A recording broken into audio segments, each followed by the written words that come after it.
नमस्कार, आप देख रहे हैं द जनता और मैं हूं नादिया खान। आज हम इस वीडियो के माध्यम से भारत और चीन के संबंधों का विश्लेषण करेंगे। इस वीडियो में बताया जाएगा कि कैसे भारत और चीन के संबंध पहले थे और क्यों स्थिति बिगड़ी और आज उसके संबंध कैसे हैं। तो आइए इस वीडियो को शुरू करते हैं।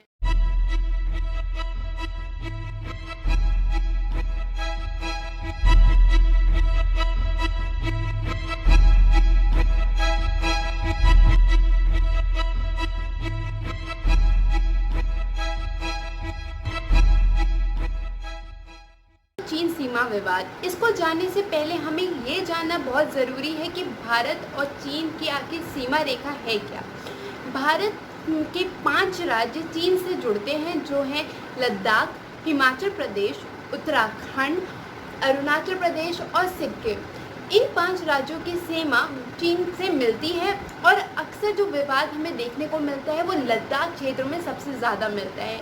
इसी सीमा को LAC यानी कि लाइन ऑफ एक्चुअल कंट्रोल भी कहते हैं। भारत और चीन का युद्ध 1962 से ही चला आ रहा है, जहां 1962 के इंडो चाइना वॉर में चीन की सेना ज़्यादा शक्तिशाली साबित हुई। इसी के अंतर्गत चीन ने अपनी पश्चिमी सीमा का विस्तार कर अक्साई चीन को भी अपने हिस्से में ले लिया। आइए तो जानने की कोशिश करते हैं कि पैंगोंग लेक में क्यों इतना विवाद होता है। आखिर क्यों चीन इसको अपनी सरजमीं समझता है और भारत क्यों इसको अपनी सरजमीं समझता है। क्या LAC की प्रॉपर मार्किंग की ना होने की वजह से दोनों देश में क्यों इतने संबंध बिगड़ रहे हैं। आइए एक ग्राफिकल डेमोंस्ट्रेशन से इसको जानते हैं। इस चित्र में आप लोग देख सकते हैं कि जो बीच में जा रही है वो पैंगोंग लेक है। पैंगोंग लेक के पास जो पहाड़ियाँ हैं उन्हें फिंगर्स के नाम से जाना जाता है। अगर हम बाईं तरफ से शुरू करें तो finger 1, finger 2, finger 3, finger 4, finger 5, finger 6, finger 7 और फिंगर 8। फिंगर 8 पे चाइना का अपना बेस कैंप है। अब आखिर जानते हैं कि विवाद होता क्यों है।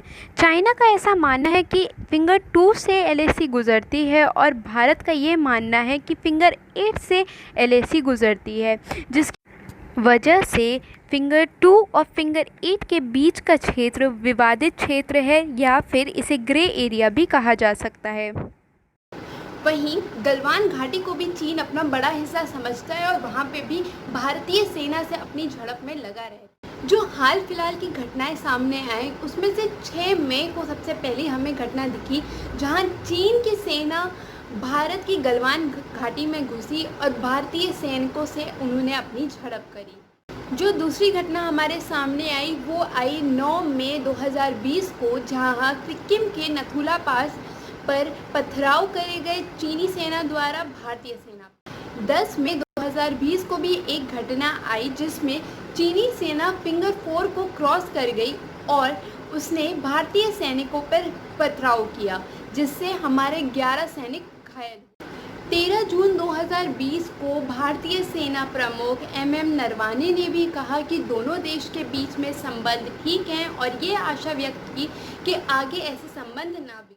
उन्होंने यह भी कहा कि दोनों देशों के बीच में जो कथित मतभेद हैं वो 2 पक्षीय वार्तालाप होकर आराम से निर्धारित किए जाएंगे। तो पहले ही चाइना के अपने सारे heavy weapons, tanks, nuclear powers और अपनी 6000 से ज़्यादा सैनिक ईस्टर्न बॉर्डर यानी कि लद्दाख पर ही खड़े कर दिए थे, जहां पूरा देश एक तरफ कोरोना से जंग लड़ने में व्यस्त था या ध्यान उस तरफ था कि कोरोना से कैसे लड़ेंगे। उतनी ही देर में चाइना की एक स्ट्रैटेजी कहें या उसकी एक सुपर पावर कहें कि उसने अपनी सेना लद्दाख की तरफ खड़ी कर दी थी। शायद इसे ये भी कहा गया कि कुछ ही दिनों में भारत और चीन का एक और युद्ध देखने को आएगा, परंतु ऐसा नहीं हुआ और आशा करते हैं ऐसा हो भी।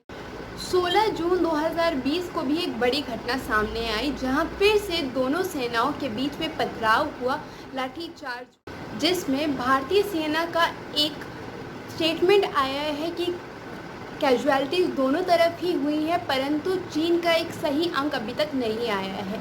भारत ने अपना 1 ऑफिसर और 2 सैनिक खोए। सरकार के जवाब का तो सरकार ने अभी तक इस पे एक सही या साफ जवाब नहीं दिया है। शायद इसको सरकार की एक स्ट्रैटेजी मानी जा रही है कि वो अपनी कोई चीन के मसले पे अपनी कोई स्ट्रैटेजी नहीं बताना चाह रहा है जनता तक। आप हमें बताइए कि कमेंट सेक्शन में कि क्या ये कदम सही है, क्या सरकार को अपनी राय जनता को देनी चाहिए, ये अपनी स्ट्रैटेजीज़ हैं जो जनता को बतानी चाहिए मीडिया के माध्यम से, या फिर नहीं। ये इसका जवाब आप हमें कमेंट सेक्शन में बताइए। तब तक हम आगे बात करते हैं कि चाइना क्यों ऐसा कर रहा है और क्या उसकी ऐसी रणनीति है। आखिर चीन ऐसा करता क्यों है? कारण एक, भारत एलएसी के पास काफ़ी समय से सैन्य निर्माण जैसे रोड बनाना कर रहा है, जिसमें भारत दौलत बेग ओल्डी को डारबुक से जोड़ने के लिए एलएसी के पास डारबुक शक दौलत बेग ओल्डी यानी कि DSDBO रोड का निर्माण कर रहा है, जो भारत को काराकोरम दर्रा पर पहुंच पर बढ़ा देगा और चीन नहीं चाहता कि यह रोड का निर्माण करे भारत। इससे भारत की एलएसी के पास स्थिति मजबूत होगी। कारण दो, 2017 में डोकलाम जो कि सिक्किम में है, वहाँ भी चीन ने रोड बनाने का विरोध किया था। डोकलाम एक त्रि जंक्शन है जहाँ भूटान, चीन और भारत की सीमाएं मिलती हैं। कारण तीन और सबसे प्रमुख कारण, कोरोना महामारी से लोगों का ध्यान हटाने के लिए भी चीन ऐसा कर सकता है, क्योंकि इस वक्त चीन का विरोध हो रहा है। तो चीन के फिलहाल जो संबंध चल रहे हैं वो कहने में अभी खट्टे हैं, पर हम यही आशा कर सकते हैं कि दोनों सरकार बैठ के और शांतिपूर्वक इन रिश्तों को सही करें। बॉर्डर या फिर सीमा पे जो झड़प हो रही है वो ख़त्म हो और दोनों देशों के बीच संबंध वापस से अच्छे हो जाए। तो आज के वीडियो को यहीं पर समाप्त करते हैं और ऐसी तमाम बड़ी खबरें और बड़ी अपडेट्स जानने के लिए हमारा चैनल सब्सक्राइब करें, इस वीडियो को लाइक करें और अपने फ्रेंड्स और फैमिली में इसे शेयर करें, क्योंकि जानकारी जानना सबके लिए आवश्यक है।